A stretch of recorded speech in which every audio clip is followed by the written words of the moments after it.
Today we will start with the 10th sum, which reads Mandar Chemical Limited has a branch at Patna.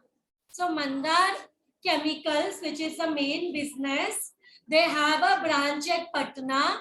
Goods are invoiced to the branch at cost plus 30%. मतलब goods जब cell होता है तो cost plus 30% के profit में cell होता है. 100 अगर कॉस्ट है, for if you assume cost is 100, सो हम प्रॉफिट लगाते 30% का और सेल करते 130 from the following details prepare branch account. हमें ओपनिंग बैलेंसेस दिया स्टॉक का. ये कौन सा स्टॉक है? 1/1/2018 में opening stock.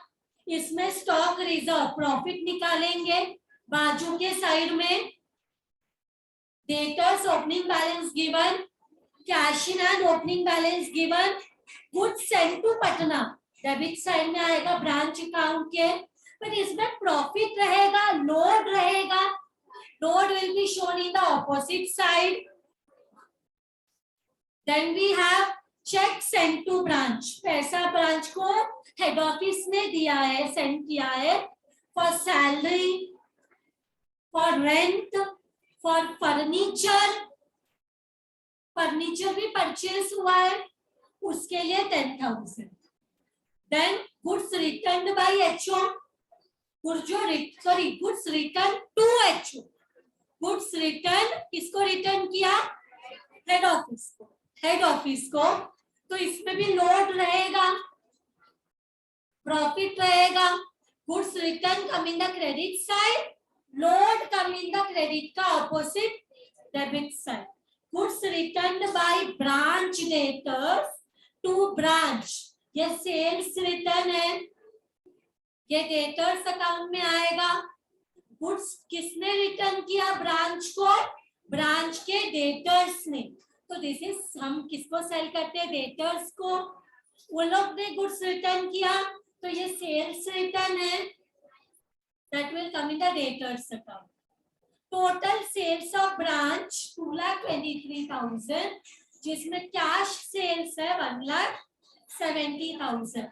2,23,000 minus 1,70,000, we will get the credit sale. क्या मिलेगा?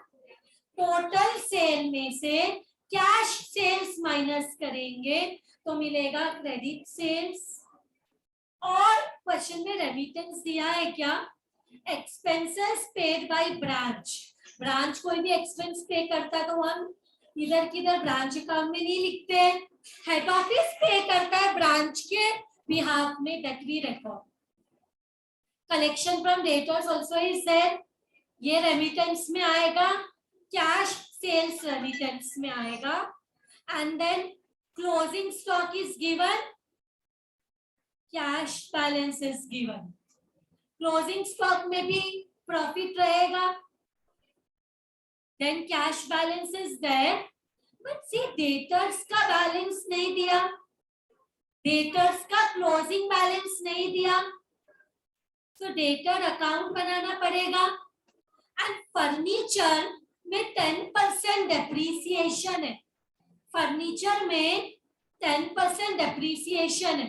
फर्नीचर परचेज किया तो हम लोग एंड में लिखेंगे ना फर्नीचर, और उसमें 10% का डेप्रीसिएशन माइनस करके लिखेंगे ना. फर्नीचर कब परचेज किया नहीं दिया, तो डेट नहीं दिया when the furniture is purchase. So we can assume that we have purchase the furniture on the first day of the year. तो डेप्रीसिएशन पूरे साल का आएगा, right? Depreciation will come for the full year. So now what we will do, let us start the sum in the books of Mandar Chemicals Limited, Patna branch account, branch debtors account, और यहाँ पे एक और account prepare किया है जो नहीं prepare करेंगे तो भी चलेगा, that is branch cash bank account. This is already given in the question, everything is given. सो ये जरूरत नहीं है, क्लोजिंग बैलेंस कैश का दिया है, ओपनिंग बैलेंस दिया है, तो कैश अकाउंट नहीं बनाएंगे तो भी इट इज ओके। या तो हम लोग ये कैश बैंक अकाउंट से रेमिटेंस निकाल लेते। क्या निकाल लेते? कैश बैंक अकाउंट क्यों प्रिपेयर करेंगे? To find out the remittance. To find out the remittance कितना होगा, जो हेड ऑफिस को ब्रांच ने रिटर्न कितना पैसा दिया, वो देखने के लिए हम क्या प्रिपेयर करेंगे? Cash bank account from where we will get the remittance. So let us start. सबसे पहले क्या आता है?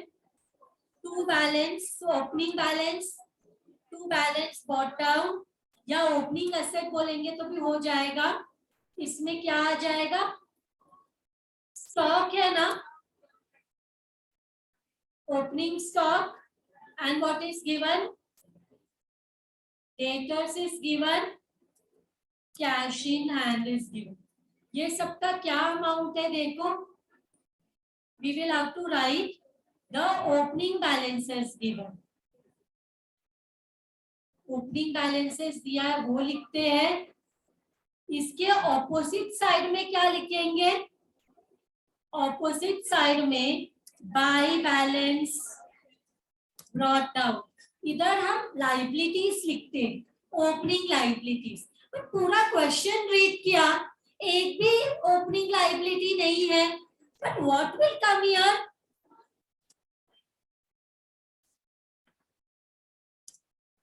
Stock reserve.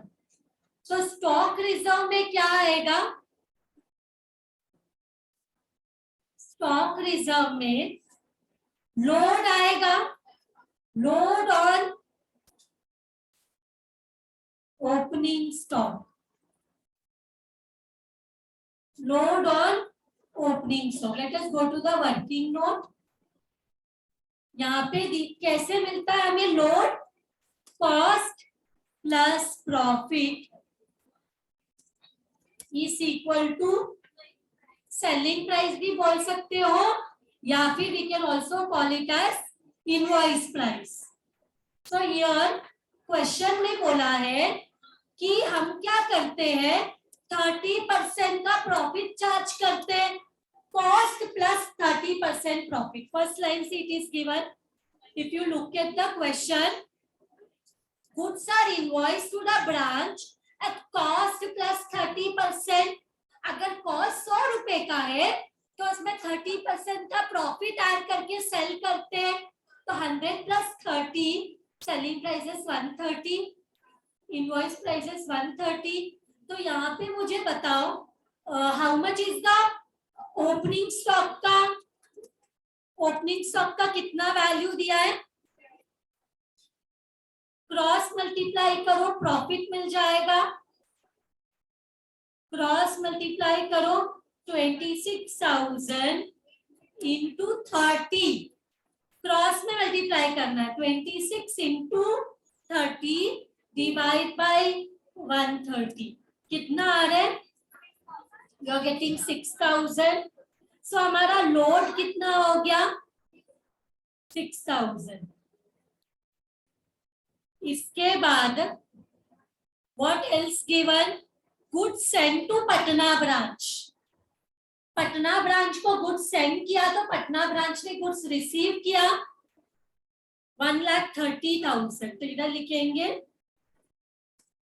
To goods send to branch, amount है 1,30,000।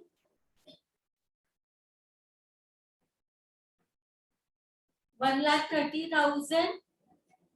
सो 1,30,000 में ऑपोजिट साइड में क्या बताएंगे? By goods send to branch, bracket में load on goods send. Load on goods send तो क्या करना? Again same way, working note में 100 प्लस 30 का प्रॉफिट होता है 130। तो यहाँ पे मुझे पता है गुड सेंड कितने में किया है? 1,30,000। तो क्या 30,000 का तुम लोग को प्रॉफिट आ रहा है, लोड आ रहा है, या कितना आ रहा है? चेक करो। 1,30,000 इंटू 30 डिवाइड बाई 130 कितना आ रहा है? 30,000 आ रहा है। You are getting 30 in your कैलसी. So we will write here the next one. Good cent कितना है?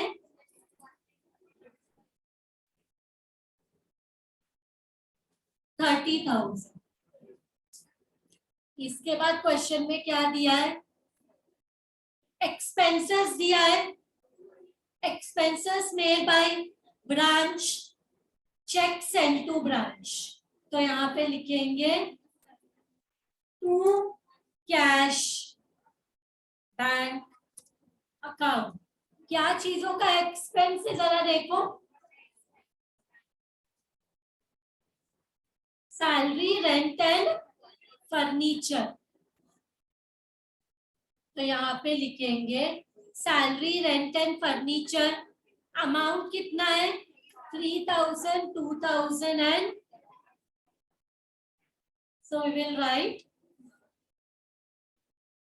3,000, 2,000 and 10,000. क्या हम ब्रांच कैश बैंक अकाउंट बना रहे हैं? तो टू कैश ब्रांच में क्या हो जाएगा? हाँ, लेकिन इधर पहले तो बताना पड़ेगा. पहले रिसीट में पैसा आया. सॉरी, कैश बुक में कैश बैंक नहीं लिख सकते. हेड ऑफिस, हेड ऑफिस से पैसा रिसीव हुआ. Cash received from head office. पहले तो कैश मिलेगा हेड ऑफिस से, फिर मिलने के बाद पे करेंगे. तो किस चीजों के लिए पैसा मिला? सैलरी के लिए मिला, रेंट के लिए मिला, फर्नीचर के लिए मिला. Right? How much it is? 3,000, 2,000 and 10,000. फिर हम लोग ने ये पे भी किया रहेगा ना. See, we will pay this money also. तो यहाँ पे हम लोग डायरेक्टली बोल सकते हैं, ऐसे मैंने तीनों लिखा, या फिर हम शॉर्ट फॉर्म में लिख सकते थे to expenses money receive from head office. Expenses के लिए पैसा कहाँ से मिला? हेड ऑफिस से. ये पैसा अभी क्या करेगा? ब्रांच पे करेगा. तो यहाँ पे लिखेंगे बाय सैलरी. क्या पे करेगा? रेंट पे करेगा. Bye furniture. यहाँ पे अगर हमें ऐसे नहीं लिखना तो हम लोग ऐसे लिख सकते हैं to head office expenses received, और सबको ऐड करके 15,000 ऐसा लिख सकते थे. 3 + 2 + 10 इज हाउ मच? ऐसा भी लिख सकते. पैसा मिला हेड ऑफिस को, सॉरी हेड ऑफिस से ब्रांच को पैसा मिला. ब्रांच खुद से तो खर्चा नहीं कर सकता. ब्रांच को हेड ऑफिस से पैसा मिला. 3,000 सैलरी के लिए, 2,000 रेंट के लिए, 10,000 फर्नीचर के लिए. ये हो गया. इसके बाद goods return to HO. Head office को गुड्स रिटर्न किया, तो यहाँ पे लिखेंगे, रिटर्न होता तो इधर लिखते by goods returned by branch. कितना अमाउंट है? How much is the amount? Is it 6,550? So not 6,500. By goods returned by branch. ये ब्रैकेट में चाहिए तो लिख दो. ऑलरेडी हमने लिखा है रिटर्न. इसका ऑपोजिट साइड में क्या आएगा? To goods returned by branch bracket में load on return, opening stock, closing stock, goods purchase, goods return, ये सब में लोड निकालते। सो क्या करेंगे, अगेन क्रॉस मल्टीप्लीकेशन करो, 100 प्लस 30 130 कितना अमाउंट है, 6500। Do a cross multiplication, 6500 into 30 divide by 130 कितना आ रहा है,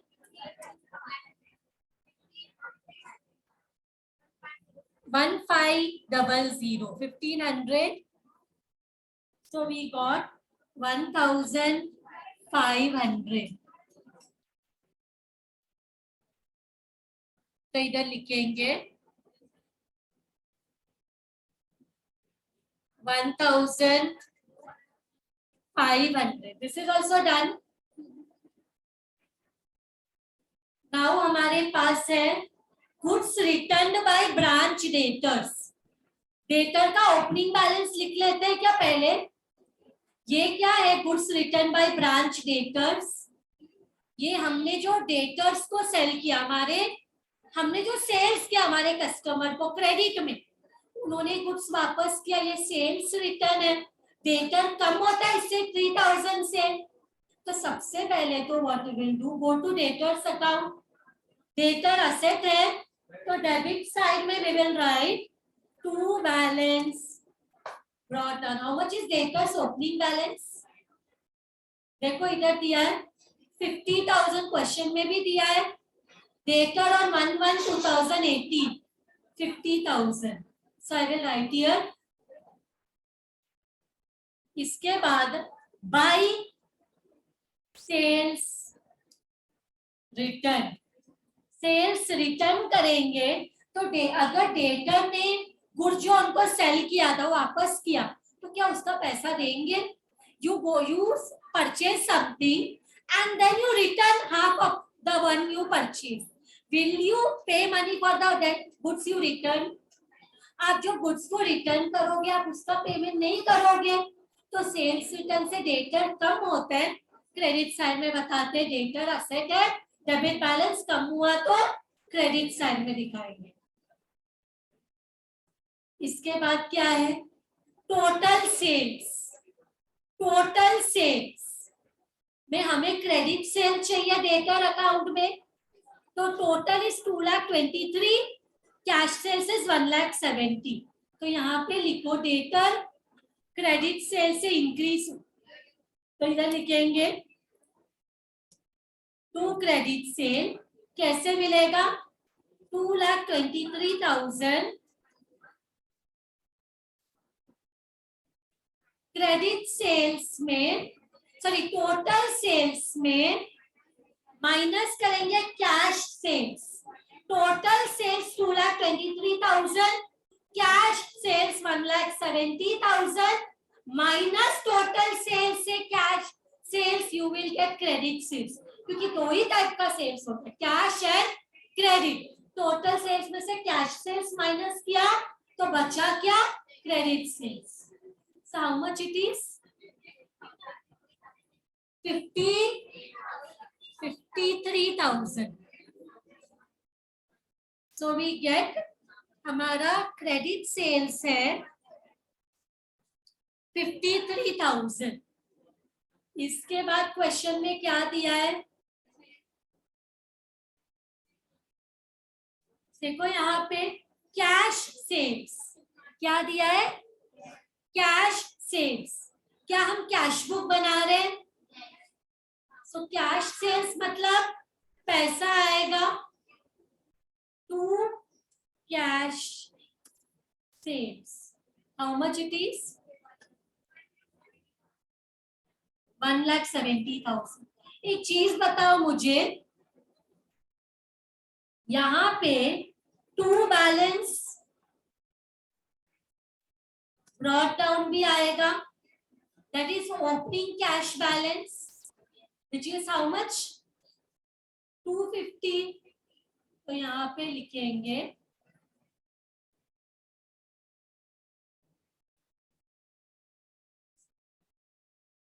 क्वेश्चन में जाओ, कैश सेल्स के बाद expenses paid by branch, expenses paid by branch, branch expense पे करेगा तो पैसा आएगा ब्रांच का कि जाएगा?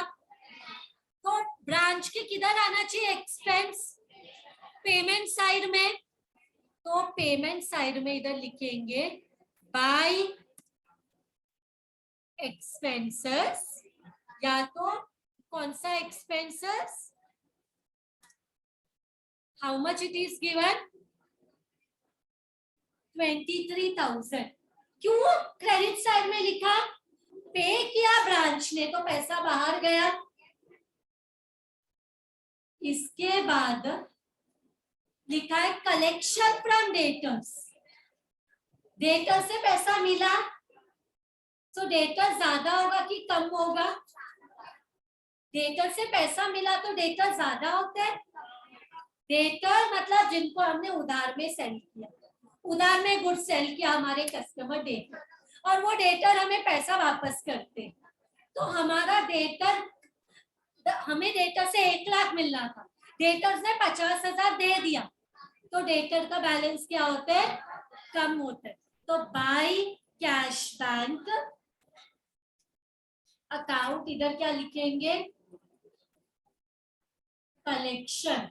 कितना कलेक्शन है? 84,000। See one more thing, by cash bank, cash आ रहा है, कैश का रिसीट हो रहा है, तो कैश बैंक अकाउंट में opposite to debtors 84,000, to debtors 84,000। अब इसके बाद again go to the question, closing stock दिया है और कैश का क्लोजिंग बैलेंस दिया है, तो ये क्लोजिंग है ना, we will write here by balance carried down. हमें दिया है स्टॉक, कितना अमाउंट है देखो 1,04,130। सो यहाँ पे लिखेंगे 1,04,130। तो क्लोजिंग स्टॉक का क्या होगा?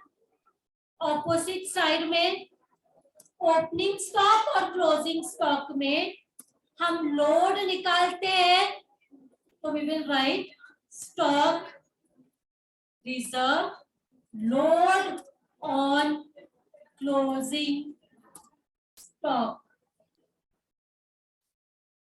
Right, load on closing stock. तो go to the working note,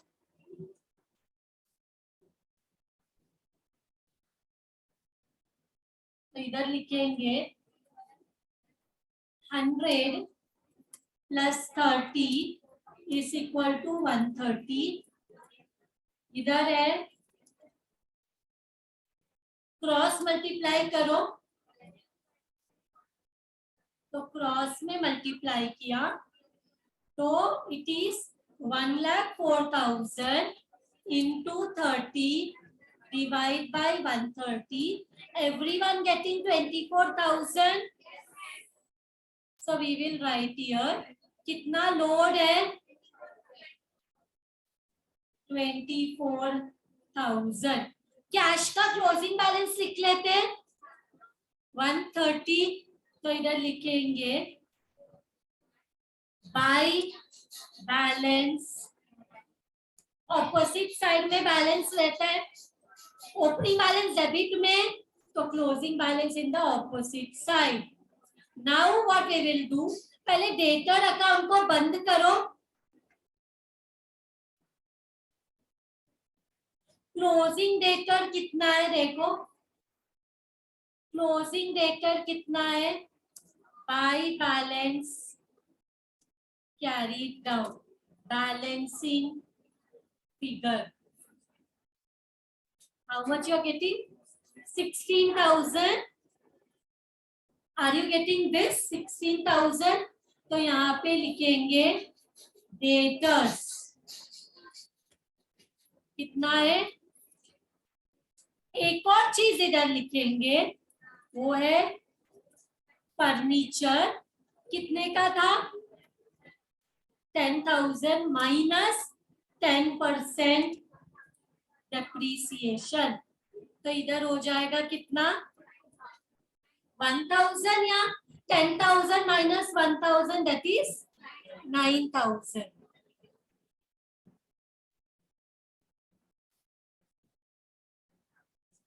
right. So now one thing, अभी तक रेमिटेंस नहीं लिखा, सो उसके लिए क्या करो? कैश बैंक अकाउंट को बंद करो. Close the cash bank account. You get 2,69,000.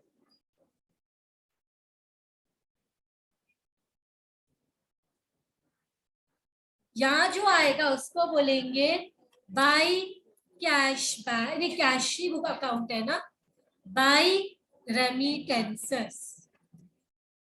क्या बोलेंगे? By remittances to HO.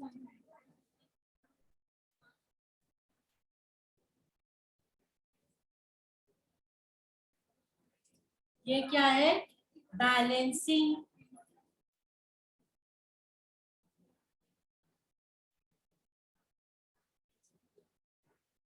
how much it is coming?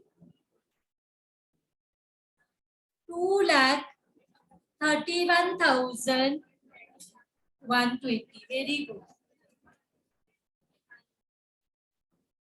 2,31,000.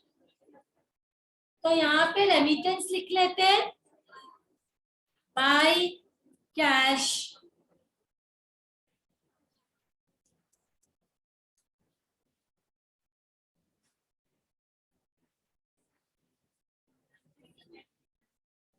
कितना है? 2,31,000. अभी क्या करना है? You have to do the balancing. Balancing करेंगे तो इधर मिलेगा 4,02,750. 4,02,750. यहाँ जो मिलेगा उसको बोल देंगे to profit and loss account. ये रहेगा बैलेंसिंग फिगर. ब्रांच का profit that is coming to 1,56,000. 1,56,000. With this sum is done. Today I will end today's lecture with this sum. So thank you very much everyone.